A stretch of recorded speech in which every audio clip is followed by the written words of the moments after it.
결국은 부모님의 욕심과 아이의 스트레스, 부모님의 강요, 부모님의 통제와 아이의 반항, 어느 정도여야 하는지 몰랐던 것 같아요. 그러면 이제 아이한테 막 푸는 거예요. 그런 아이들은 너무 죄송한 얘기지만 헤어나올 수가 없어요. 내가 누군지 알고 나의 정체성을 확립하고 내 삶에 뛰어드는 여정으로 가기까지 평생에 걸릴 수도 있고, 평생 내 삶을 살지 못할 수도 있어요. 안녕하세요. 나비다 코치입니다. 근데 지금 제가 코칭을 하는 게 기관에 나가서 할당량을 채우는 것과 개인적으로 저에게 신청하시는 분들을 코칭하는 두 가지 케이스가 있는데, 이게 이제 시즌별로 다르긴 한데 지금같이 많이 조금 배정이 되는 봄 시즌 이럴 때는 제가 개인적으로 의뢰받은 분들까지 하면 많을 때는 일주일에 20분까지도 소통을 하게 되는 것 같아요. 성별로 따지면 여성이 훨씬 많고요. 그 다음에 20대들을 만나게 된 건 최근 들어서 더 많이 만나게 된 것 같고, 20대들에게 유독 요새 좀 관심이 더 생겼는데, 그 이유는 제 20대랑 뭔가가 이렇게 견주어져서 제 20대의 고민들이 다시 보이고 만나지고, 그래서 더 보이는 것 같은데, 한국은 어쨌든 전 세계적으로 유사 상황이 있긴 하지만 입시 중심의 교육의 특징이 굉장히 강해요. 입시 중심으로 너무 집중되어 있는 현상 안에서 탄생한 20살, 20대, 이런 특징이 좀 노무한 상황이죠. 사실은 이제 어른들의 안내를 통해서 길러지고 만들어지는 시기라서 그들이 먼저 뭘 고민할 수는 없었을 거예요. 그러니까 길러지는 분위기 때문에 후차적으로 20대가 되었을 때, 20살이 되었을 때 어떤 징후라던가 문제 같은 게 나타나는 것 같은데, 한국이 유독 좀 입시 중심의 교육이다 보니까 20살이 됐을 때 제가 보기에 모든 나이대, 죽을 때까지 20대, 30대, 40대, 50대, 60대 쭉 연령대가 있잖아요. 그 중에서 가장 번아웃이 심해 보이는 나이인 거예요, 뜻밖의.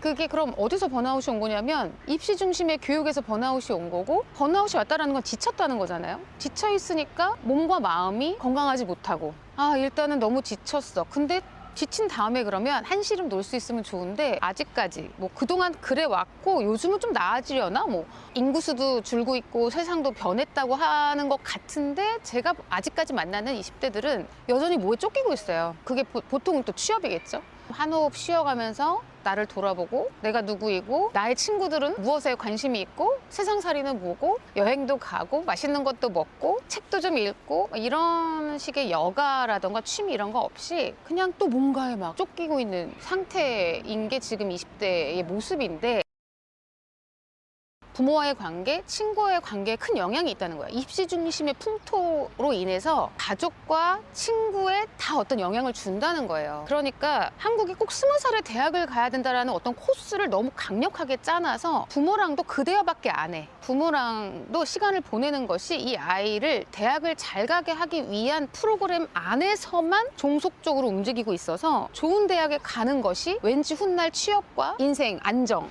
행복에 더 도움이 될 것 같으니까 부모님들이 아이의 전반적인 정서, 어떤 진짜 발달, 행복, 또 다른 가치, 이런 것들을 폭넓고 깊이 있게 논의하지 않고, 이 아이가 무엇을 좋아하는지, 이 아이의 개성이 뭔지, 이런 거에 대한 관심은 사실은 세심하지가 않은 거예요. 이런 것들을 세심하게 인간 대 인간으로 잘 지켜보고, 섬세하게 긴 시간을 가지고 관찰하고, 진짜 아이가 안정감을 느끼고 기뻐하고, 이런 거에 대한 것들은 다 놓치고, 20살에 어느 정도 대학을 가고 어느 정도 성취를 해야 그 다음부터 일이 잘 풀릴 거야. 여기에 너무 로봇처럼 기계화돼 있어서 결국은 부모님의 욕심과 아이의 스트레스, 부모님의 강요, 부모님의 통제와 아이의 반항, 거의 그런 구도가 7, 80%라고 보시면 돼요. 부모랑의 관계 자체가 이미 스트레스에 행복하지 않아. 부모 때문에 위축되어 있어. 그런데 결국은 항상 이게 어려운 이유가, 부모님의 목적은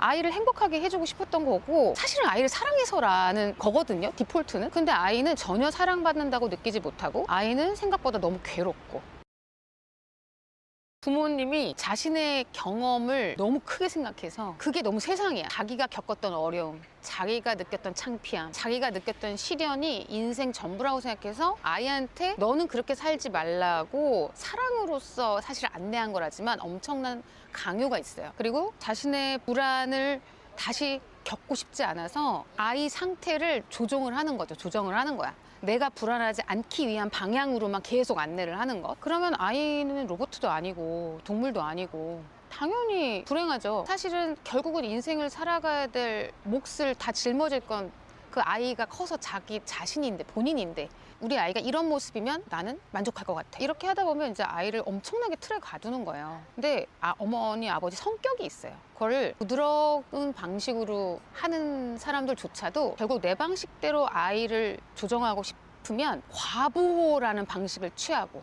부모님이 좀 다혈질이야, 성격이 강해, 그럼 전형적으로 공포심, 협박, 무섭게, 체벌이 요즘은 많이 없어졌다고 하는데 지금 20살, 지금 20대들까지만 해도 체벌을 많이 당했더라고요. 그러면 겁을 주면 아이가 내 방식대로, 내 틀대로, 내가 원하는 상대로 갈 거라고 약간 착각을 하시는 거예요. 그게 정말 옳다고 너무 믿는 거죠, 부모님들이. 그래도 이렇게 해야 얘가 행복할 거라고 자신의 좁은 세계 안에서 너무 확신을 갖고 있기 때문에 그 체벌에도 의심을 안 하세요. 그거에서 더 나가서 최악은 부모님의 감정이 불안한 경우예요. 아예 내 경험 안에서 이건 너무 불행했으니까 너는 이렇게 살지 마라 정도의 통제나 과보호만 해도 엄마 아빠가 참을 수 없고 엄마 아빠가 견딜 수 없는 감정을 아이한테 막 푸는 케이스는 아닐 수도 있거든요. 근데 이제 어떤 경우가 있냐면 엄마 아빠 중에 한 분이 분노 조절 장애든 자신의 불안을 도저히 못 견디든 아니면 엄마 아빠 중에 한 분이 뭐 우울증이든, 그러니까 정신적인 질환이 있든 아니면 스스로의 감정을 다루거나 극복하는 법을 모르는 부모가 자녀를 키웠을 때 그들의 감정을 자녀한테 다 해소하거든요. 그들의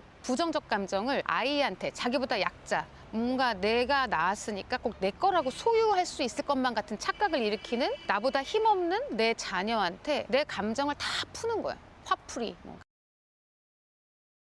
감정풀이를 다 하는 체벌. 그러니까 말이 체벌이지 그건 체벌이 아니에요. 내가 화나서 어디다 풀 데가 없어서 애한테 푼 거거든요. 근데 그런 방식으로 그게 소위 학대죠. 언어폭력도 마찬가지야. 내가 막 견딜 수 없으니까 어디 가서 풀 수가 없어. 그래서 스트레스 관리하는 법을 몰라.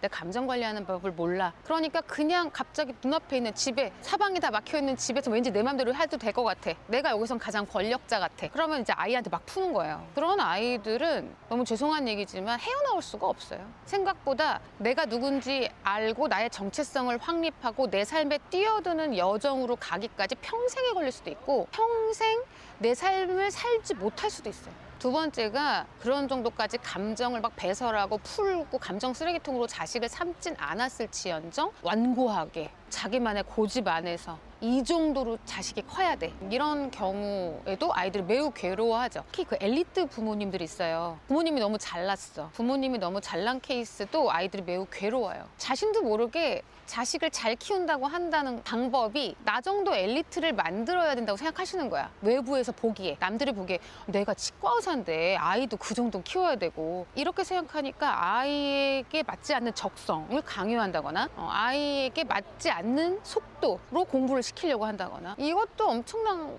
갈등 플러스 아이에게 심리적 불안도를 높여주고 위축감을 주기 때문에, 아까 말씀드린 대로 요즘 우울증, ADHD, 공황, 불안장애 약을 굉장히 많이들 먹고 있어요.